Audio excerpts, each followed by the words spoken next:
too often in this Parliament we pontificate about principles, but actually plans for delivery tend to be rather dull.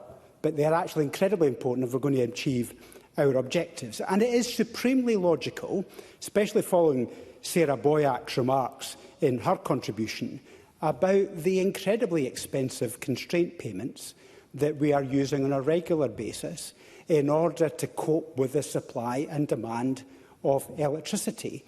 And if hydrogen can play an important role in trying to minimise those constraint payments, that will be a good thing.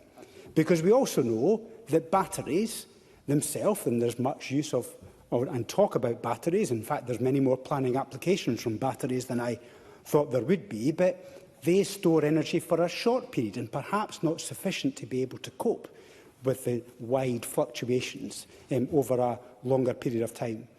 Pump storage also plays an important role in that storage capacity, and there's new facilities being developed. But hydrogen could play an important role in the storage of energy over longer periods of time, including what I discovered was salt caverns, which sounds a wonderful place, perhaps not just for eastern Russia, but perhaps for Scotland as well, where we could be storing them for the longer term.